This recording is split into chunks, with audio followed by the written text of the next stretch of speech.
El 3 de agosto de 1492 partió Cristóbal Colón con sus 3 naves, la Santa María, la Pinta y la Niña, rumbo al descubrimiento de América. Bueno, él entonces no era consciente de que iba a descubrir nada.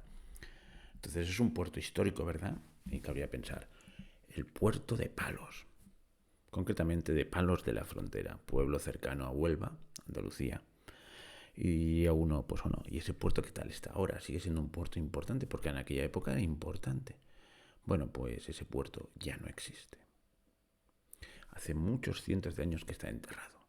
Digamos que formaba parte de un estuario del río Tinto, que pasa por allí cerca, y que con el tiempo se ha ido rellenando. Y nadie se preocupó de mantenerlo, de trasladarlo, etcétera, etcétera. ¿Qué ocurrió?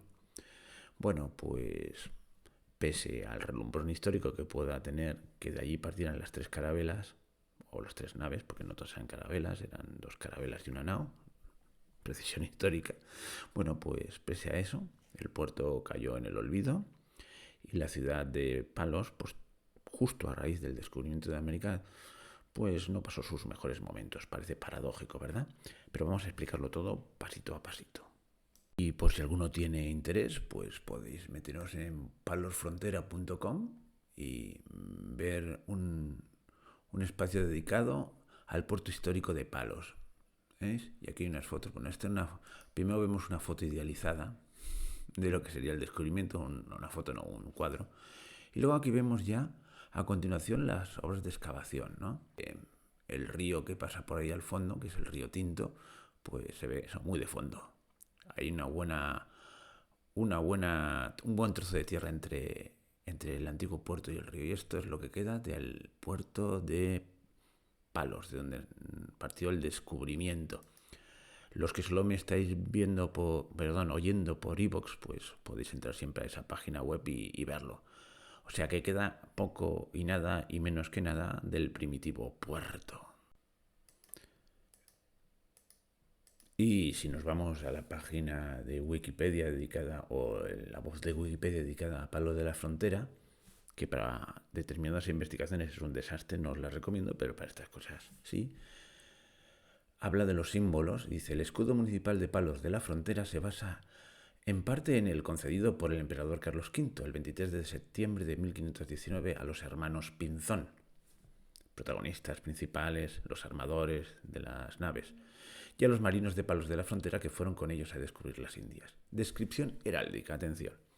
Escudo español, de azur, 2 carabelas al centro y en punta una nao en sus colores naturales.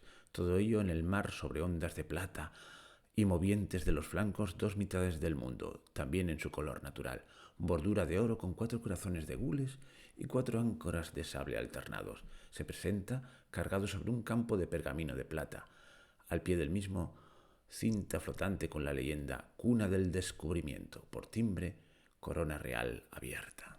Bueno, esta es la descripción del, pues eso, del escudo, y ya se ve que lo tienen a mucha honra, pero ya os dije que no fue el primer paso hacia la prosperidad de la villa.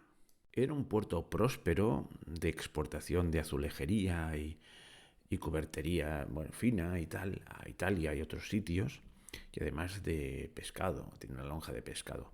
Sin embargo, este puerto tan próspero empezó a ser descuidado y sobre todo perdió importancia, como la mayoría de puertos del sur de España, frente a Sevilla, en el momento en que se instauró la Casa de Contratación de Sevilla, que tenía el monopolio del comercio con las nuevas tierras descubiertas. Por eso digo que no fue su panacea, no fue la panacea del pueblo. De hecho, un estudio arqueológico que podemos ver en esta referencia que he encontrado aquí sobre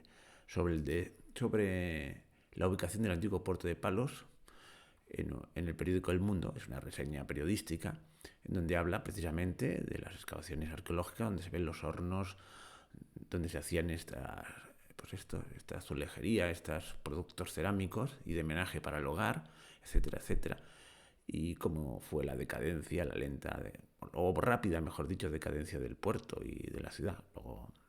Luego volvió a reflotarse por otros temas, pero ya se ve que su historia marinera tuvo su punto álgido en el descubrimiento de América y a partir de ahí fue hacia abajo. Por cierto, esta noticia sobre ubicar el antiguo puerto de Palos desde donde partió Colón en 1492 está fechado en el 11 de diciembre de 2014, es decir, que hace poquito tiempo que nos hemos puesto las pilas aquí en España para rescatar estos legados históricos. Y ahora toca continuar en nuestro navegar por esas curiosidades y hechos alrededor del descubrimiento y los siguientes van a ser los hermanos Pinzón.